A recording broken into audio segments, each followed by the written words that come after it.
A week after I fully paid off my condo, my sister showed up and announced that our parents had agreed to let her family move in. She expected me to leave and find another place. I'm 32, single, no kids, and I work in IT. My parents live 30 minutes away in the same suburb where we grew up. My sister Rachel is 28, married to Mark, has a 1-year-old daughter. She was always the one teachers loved, the one neighbors praised. I was the one mowing lawns in summer while Rachel got to focus on school. My parents didn't mean to pick favorites, but if something broke, it was somehow my fault. If Rachel needed help, the whole family moved mountains. I had just finished paying off my condo 2 months ago, a 2-bedroom place in Chicago. Nothing fancy, but it was mine. Every inch of it had a story. The second-hand fridge that groaned every time it kicked on. The cheap dining table I'd assembled wrong so it wobbled if you leaned on it. The closet I converted into a tiny office because I couldn't afford a bigger place with a real one. For years, this condo was the finish line I crawled toward. I skipped vacations, drove a car old enough to vote learned to fix leaky sinks from YouTube instead of calling plumbers. My friends went to bars on weekends. I did DoorDash after work for extra cash. And when the bank sent that letter saying mortgage paid in full, I stuck it on my fridge with a dumb magnet shaped like a cow. It felt like the biggest win of my life. So when my sister Rachel showed up out of nowhere that Tuesday afternoon, I thought maybe she came to congratulate me. She doesn't usually visit alone. Most times, if she's in the area, she drags our parents or her husband Mark with her. But this time, it was just her standing in my doorway, holding a giant iced coffee, looking like she owned the place already. "Hey," I said, stepping aside. She walked in without answering, eyes roaming over everything like she was inspecting an apartment for rent. She peeked into the second bedroom, the bathroom, even my tiny office closet. She stopped in the kitchen, hands on her hips. "This place is bigger than I remember," she said finally. Thanks." She nodded like she'd confirmed something in her head. Then she turned around and looked straight at me. So she began like we were in the middle of some ongoing discussion. "We've agreed this place should belong to the family now." I blinked at her. "Excuse me, a family place?" She said again, slower this time, like I was missing the point. "It's ridiculous for you to keep all this room to yourself when Mark and I have a baby and rent is impossible. We'll be moving in. You can find somewhere else." She said it casually, like announcing the weather. I laughed because what else do you do when someone says something insane, but Rachel didn't laugh back. She crossed her arms and raised her eyebrows like I was the one being weird. "Wait, you're serious?" I asked. "Of course," she said. "Mom and Dad agree. It's the best thing for everyone. It's not like you need all this room. It's just you." I looked around my little condo like maybe she saw some secret ballroom I didn't know about. "You're joking, right? You don't just decide you're moving into my place." Rachel rolled her eyes. "Don't be dramatic. It's a family home now. You'll understand once you have kids." That part made me laugh harder. "Rachel, this isn't a family home. I bought it. I paid for it. It's mine." She waved her hand like that was a minor detail. "Yeah, but come on. It's not fair for you to keep it when we need the space more. You can get an apartment somewhere, something small. You don't even use the second bedroom." I just stood there. "I've heard some wild stuff from my family before, but this was a new level." "You've already talked to Mom and Dad?" I asked. "Of course," she said like it was obvious. "They think it makes total sense. Do they also think I'm just going to hand over my keys and start packing?" Rachel sighed like I was being unreasonable. "Look, we're not trying to fight. It's just what's best for everyone. Mark's hours got cut. Daycare costs keep going up. And you're sitting here with 2 bedrooms and no kids. It's kind of selfish, don't you think?" I blinked at her. "Selfish. Because I worked overtime and skipped dinners out so I could have a stable place to live, and now I'm selfish for not giving it away." Rachel grabbed her coffee from the counter like the conversation was settled. "We'll need to move in by the end of next month. Gives you time to find somewhere." She was already heading for the door before I even answered. "Rachel," I said, finally catching up to what just happened. "You're not moving in here." She paused with her hand on the doorknob and gave me this smile. "The kind people use when they think you'll come around eventually." "We've already talked to Mom and Dad," she repeated. And then she left. I stood in the middle of my living room staring at the door after it shut. The fridge kicked on behind me, making that familiar groan. I looked over at the mortgage letter still hanging there with the cow magnet. For a second I wondered if I imagined the whole thing, but no, Rachel was serious. And apparently so were my parents. I didn't feel angry yet, just off balance. Like the floor had tilted a little and I was waiting to see if it would keep going. After Rachel left, I just stood there for a while, staring at the door like it might open again. It didn't. I sat down, opened my laptop, tried to focus on work, but my brain kept circling back to what she said. Family asset. Like she and Mark had the right to decide that for me. I figured if I was going to tell the whole story, I should explain how we got here because this didn't start yesterday. Been working since I was 16. My first job was bussing tables at this greasy diner near our high school. Minimum wage, plus tips if customers felt generous. Most didn't. After that, it was summer shifts at the hardware store, then a part-time gig at the campus library during college. By the time I graduated, I had this habit of saying yes to every extra hour I could get. I lived cheap for a long time. Studio apartment with a view of a brick wall, furniture off Craigslist. Meanwhile, Rachel was living a completely different life. She's 4 years younger. My parents covered her cheer camp fees, her driving lessons, her prom dress, while telling me they were tight on money when I needed new brakes on my car. Rachel was the golden child. Teachers loved her. Neighbors doted on her. When she forgot assignments, my parents said she was just tired. When I got a B instead of an A, they asked why I wasn't studying harder. It wasn't like she was evil or anything. She was just used to things bending her way. When I was in college, she got into some private university with a price tag that made my stomach hurt. Parents co-signed her loans without blinking. I was at a state school on scholarships and part-time jobs. She studied communications, posted pictures at tailgate parties, spring breaks, trendy coffee shops. I spent nights in the library trying to finish projects before my 6 a.m. shift unloading trucks at the warehouse. When I bought the condo 5 years ago, it was the cheapest decent 2-bedroom I could find in a neighborhood that wasn't falling apart. Needed work peeling paint, ancient appliances, floors that squeaked in certain spots. But it was mine. I remember signing the papers with hands that wouldn't stop shaking because I was terrified I'd screw it up somehow. Rachel came by once back then, walked through the place wrinkling her nose. "It's cozy," she said, which is a polite way of saying small. "It's what I can afford," I told her. She smiled like she was humoring me. "I mean, I could never live somewhere like this, but good for you." That stuck with me.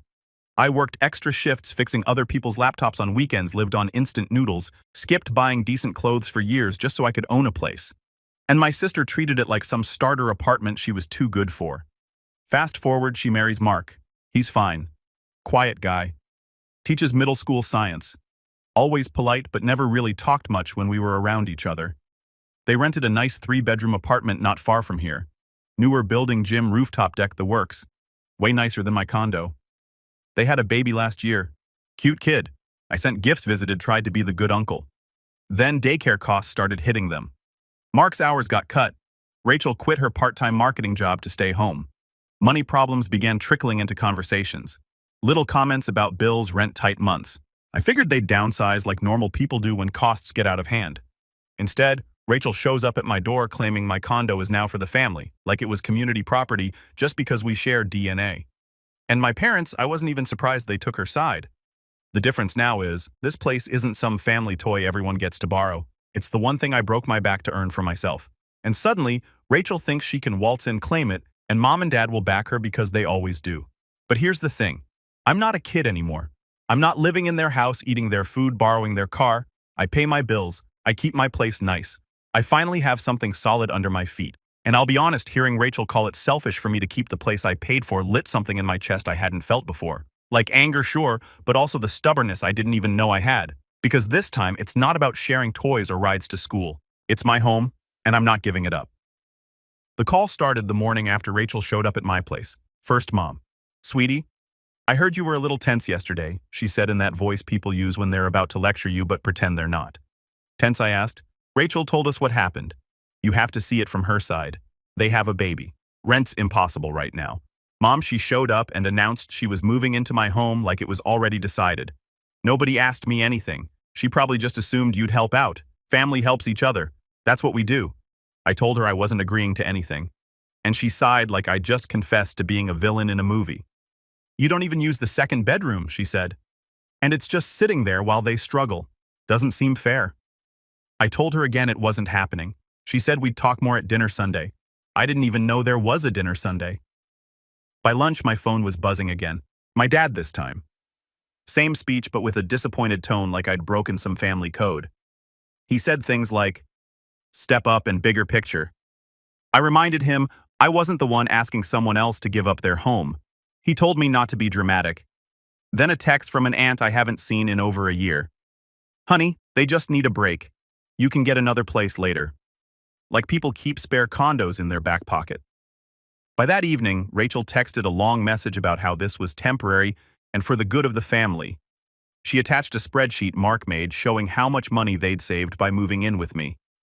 It had rent at 0, utilities cut in half, and nothing listed for HOA fees or repairs. Like the place maintained itself out of kindness. I didn't respond. Instead, I checked the complex's public site. They post the standard lease terms. Early termination is 3 months' rent. My eyebrows went up. So this wasn't just about wanting more space. This was about avoiding a bill. A couple hours later, I called my friend Sam, who works front desk at a local real estate office. Asked him general questions about rental applications, lately denials, stuff like that. He said there had been a lot. High debt, missed payments, credit scores in the tank. He didn't name anyone specifically, but I started connecting dots on my own. I didn't share any of that with Mom or Dad. No point yet. Friday afternoon, another call. Mom again. We're doing family dinner Sunday, she said. Everyone will be there. We can talk this through calmly. Calmly, right? I knew exactly how those dinners went. Table full of relatives, all nodding along while someone tells you you're being unreasonable. Voices staying polite until you give in. It's like an intervention, but with lasagna. Still, I said fine, I'd go. Saturday evening, Rachel texted again. We need to be out of here in 4 weeks. Don't make this harder than it has to be. Harder for who I wondered. I didn't answer. Sunday came. I drove over to my parents' place after lunch. Their house is the same one we grew up in. Same peeling wallpaper in the hallway. Same couch that sinks in the middle because Dad refuses to replace it. When I walked in, the smell of garlic bread hit me first. The table was already set. Rachel and Mark sat together on one side like a panel waiting to interview me. My parents hovered in the kitchen. Hey, I said. Rachel smiled like nothing was wrong. Hey, we're just about to eat. I knew what the plan was the second I sat down at that table. Rachel had the fake polite smile on the one she used when she was about to ask for something big. Mark looked like he wanted to be anywhere else. Mom and Dad kept giving each other these silent nods like they had a script ready to go. Rachel started first. We only need the condo for a year, she said, voice soft, like she was doing me a favor by setting a timeline. A year, I asked. Well, maybe less, she said quickly.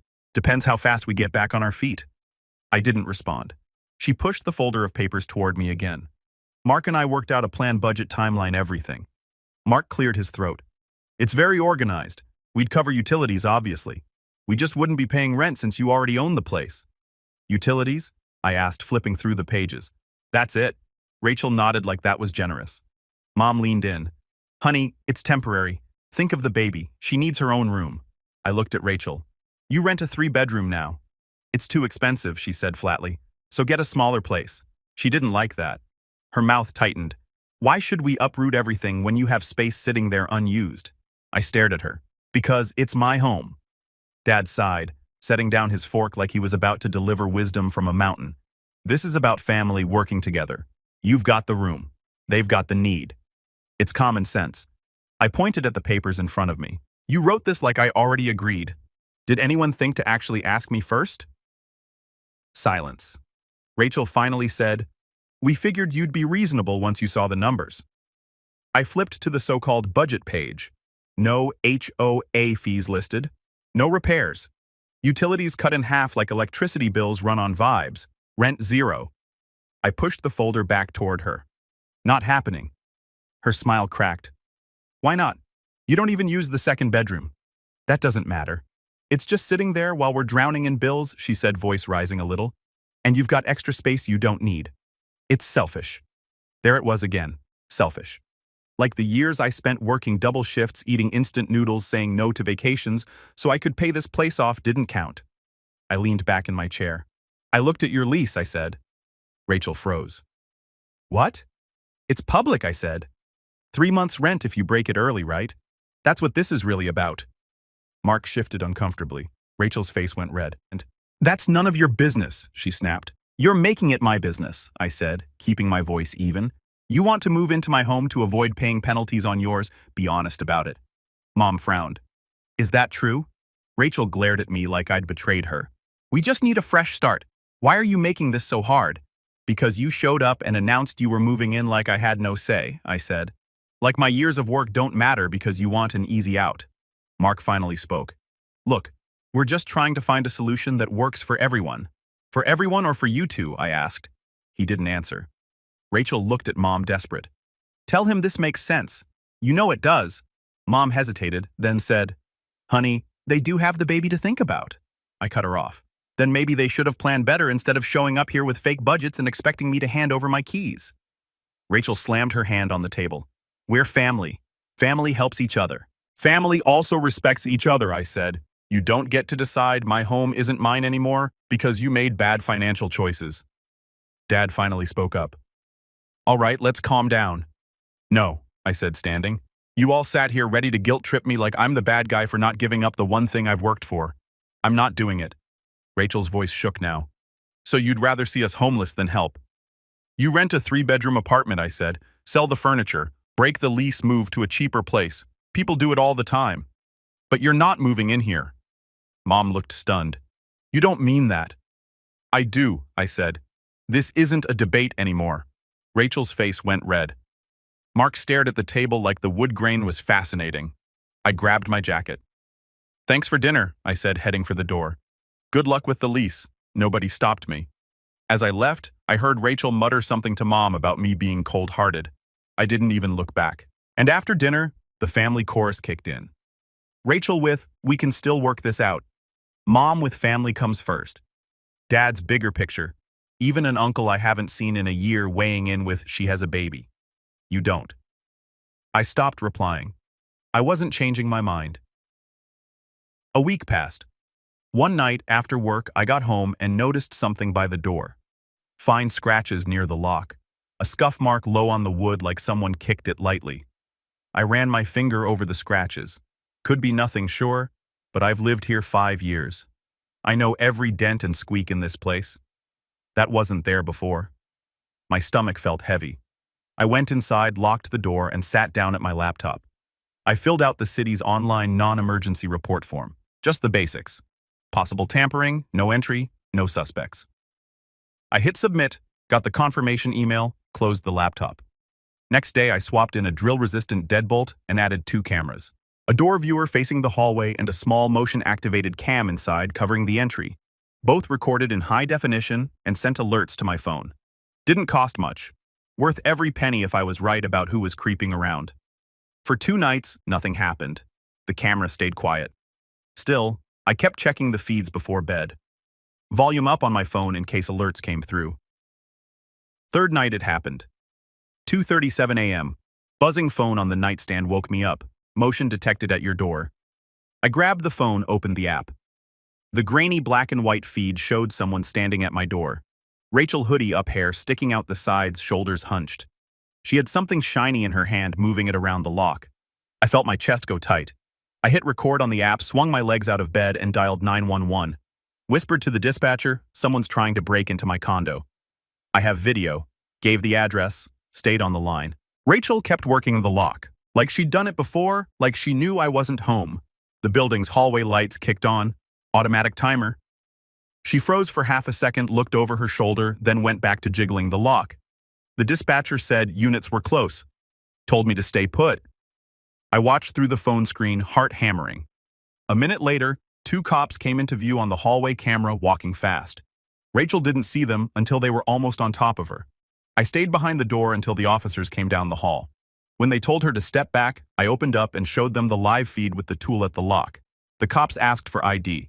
She stammered, said something about forgetting her keys. I showed them the app recording. Her with the screwdriver clear as day. They detained her right there in the hallway, cuffed, red wrists, the whole thing. I wasn't smug. I wasn't even angry in that moment. Just tired, shaky, like my body hadn't caught up with my brain yet. They asked if I wanted to press charges. I said yes. One cop stayed to take my statement while the other walked Rachel down the hall. 5 minutes later, Mark showed up, hair messy, sweatpants, looking like he sprinted over. "What's going on?" he asked, voice cracking. "She tried to break in," I said flatly. Mark looked at the cop, then at me. "It's a misunderstanding. She had a spare from before." I cut him off. "I never gave her a spare." "She thought she still had one," he said weakly. "She didn't," I said. Mark rubbed his face. Didn't argue after that. Just mumbled something about calling a lawyer and followed the cops out. I locked the door behind them, double-checked the deadbolt, sat on the couch staring at nothing for a long time. The cameras kept recording until the hallway went quiet again. The morning after Rachel got arrested, I called off work for a couple hours. I wanted everything documented before people started calling me names again. First, stop the police station. I turned over the video files. They said they'd pull the 911 audio from dispatch. One of the officers gave me a case number and said the video made things pretty straightforward. They'd filed the report, forward it to the prosecutor, and I'd get updates later. When I got home, I made 2 copies of everything, one on a thumb drive, one in a locked folder in my cloud account. I printed out the incident report and stuck it in a folder with my mortgage papers. Then I emailed my boss saying I'd be a bit late to work because of a personal security incident. That was all I said. He wrote back, "Handle what you need to. Thanks for letting me know." I left it at that. By noon, my phone wouldn't stop ringing. Mom first. "How could you do this to your sister?" she asked, voice sharp. "She tried to break into my condo at 2 in the morning, I said. "I didn't do this." She did. "You didn't have to call the police," Mom said, like there had been some better option. "She had a screwdriver in my lock," I said. "What did you want me to do? Open the door and offer her coffee?" "Family should handle things privately," Mom said. "Does privately mean pretending it didn't happen?" I asked. She didn't answer that one. 2 hours later, Dad called. Same tone, different words. "She has a baby," he said. "She made a mistake. Don't ruin her life over this. She made her own choices." I said I was asleep in my own home. "I'm not apologizing for protecting it." He muttered something about me being cold. I hung up before saying something I'd regret. By evening, my aunt texted. She didn't mean it. Just drop the charges. I ignored it. 2 days later, a neighbor mentioned an old fraud case. Court records showed a deferred sentence and probation from years back. The new arrest didn't violate active probation, but it did mean a new conviction on top of a prior case. I looked it up later. Court records are public if you know where to look. Sure enough, Rachel had a small fraud charge from 5 years ago. Deferred sentence, probation, fine, paid. Nothing major, but it was there. I didn't post about it anywhere. Didn't tell cousins. Didn't go on some big rant online. I answered the prosecutor's questions, emailed the footage when they asked for it, and kept everything boring and professional. Rachel's case moved fast. They booked her on misdemeanor charges related to the break-in attempt, and the prior case didn't help. She pled guilty to avoid a bigger mess. Judge gave her a short sentence, 3 months, and a criminal record that wouldn't go away this time. Mark texted me while she was inside. Long paragraph about how they'd been under stress. Daycare costs, medical bills, rent too high, life coming at them too fast. He said Rachel was just trying to do what parents do, keep a roof over their kid's head. I read it twice, saved it, didn't respond. Their money situation tanked hard after that. They were still in a fixed-term lease. When they broke it, the 3-month penalty hit. After that, they grabbed a short month-to-month elsewhere, and the rate jumped. With Rachel not working, and now with a record, Mark was carrying the whole thing on a teacher's salary. 3 months later, Rachel was out. I heard from Mom they'd moved in with her and Dad for a while. "That's between you and them," I said. "Not my business anymore." Mom didn't like that answer. She said the house was tense. Rachel and Mark argued about bills. Dad hated the noise. Mom tried to keep the peace. I stayed out of it. A month later, I saw Dad in person. He stopped by my condo to drop off some mail that had gone to their address. He looked tired. "Your sister's having a rough time," he said finally. "She made her choices," I said. "She says you hate her now." "I don't hate her," I said. "But I'm done being the person everyone leans on while calling me selfish." He didn't argue, didn't defend her, just nodded slowly, handed me the mail, and left. That was the last real conversation we had about it. Life went back to normal for me faster than I expected. I kept my routine the same. Work in the mornings, gym in the evenings, fixed the sticky window in my living room one Saturday, finally painted the patchy wall in the hallway with cheap rollers and way too much blue tape. Little things I'd been meaning to do for years. Later, I heard through my mom that Rachel wanted to clear the air.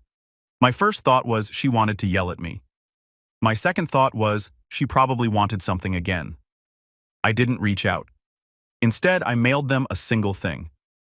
A framed photo of my front door with the new lock installed. Under it, a short note. "Hope you find a place that's yours. For real. No swearing, no insults, just clear." 2 weeks later, Mom called. "Rachel wants to talk," she said carefully. like I was a wild animal she didn't want to spook. About what? About, she wants to apologize, Mom said. Does this apology come before or after she asks for something I asked? Silence on the line. I'll meet her, I said finally. But here's the deal. My home is off the table. Nobody shows up uninvited. If she can't agree to that, I'm not coming. Mom agreed. The meetup was set for Saturday at their house. Neutral ground, Mom said. Rachel was already there when I arrived, sitting at the kitchen table, arms crossed, chin up. Mark sat next to her, looking like he wanted to disappear into his chair. I sat across from them. All right, I said. You wanted to talk. Go ahead. Rachel didn't waste time. You didn't have to call the cops, she started, voice sharp. Family doesn't do that to each other. I stared at her. You tried to break into my home. I was desperate, she said, like that made it fine. You wouldn't listen. You left us no choice. There was a choice, I said. You could have found another apartment like normal people. She waved a hand. Do you know how hard it is with a baby with bills? We needed help. You wanted a free house, I said flatly. We deserved help, she snapped. You don't have kids. You don't understand what it's like. All that space going to waste while we were drowning. I felt my jaw tighten. Space I worked for. Space I paid for while you were calling it small and laughing at it 5 years ago. Rachel rolled her eyes. Oh, come on. That was different. No, I said, keeping my voice even. You treated this place like it was nothing until you needed it. Then you decided it was yours. Not asked. Decided. You could have just let us stay a few months, she shot back. But no, you had to make it this big thing. Pressing charges. Really, you ruined my record. You ruined your record, I said. You picked up that screwdriver. You showed up at 2:37 in the morning. Not me. Rachel leaned forward, eyes sharp. You think you're better than us because you have a condo and no responsibilities? You think working a few extra hours makes you some kind of hero? I laughed once, short and dry. No, I think it makes me the person who owns the place you tried to steal. Her face went red. We just needed a break. And I needed boundaries, I said. Now I have them. She opened her mouth, but I kept going. You showed up uninvited. You ignored every no I gave you. You tried to break in, and now you're mad at me because there were consequences. Mark finally spoke, voice low. She just means it didn't have to go this far. It went as far as she pushed it, I said. I'm not carrying that for her. Rachel glared at me, fists tight on the table. One day you'll need help. Don't expect us to be there. I stood up. Good. That way we're all clear. She blinked like she didn't expect that answer. I hope you figure things out, I said. But my home is off limits forever. No debates, no surprises. We're done here. I walked out before she could fire back. Weeks passed after that. Mom tried a couple more times to get everyone together for a family dinner. I told her the same thing each time. If my home comes up even once I'm leaving, she said she understood. I kept my routine. Work gym fixing small things around the condo. I bought some cheap plants for the windowsill, upgraded my desk chair. Finally, life felt quiet. One afternoon, a cousin mentioned Rachel had picked up a part-time job at a daycare. Mark grabbed extra tutoring hours at school. After a few months, they found a small rental farther from the city. Cheaper, older place, but theirs. I didn't reach out. Not angry, just done. A year later, the condo looked better than it ever had. Fresh paint on every wall, not just the hallway this time. New locks on both doors. The squeaky floorboard near the bedroom finally fixed after years of promising myself I'd get around to it. I bought a decent couch, got rid of the lumpy one I'd been hanging onto since college. Picked up a used rug that didn't clash with the curtains for once. Even the closet office looked better. I mounted a real shelf instead of stacking everything on milk crates. The plants by the windowsill still alive somehow. A couple even had new leaves.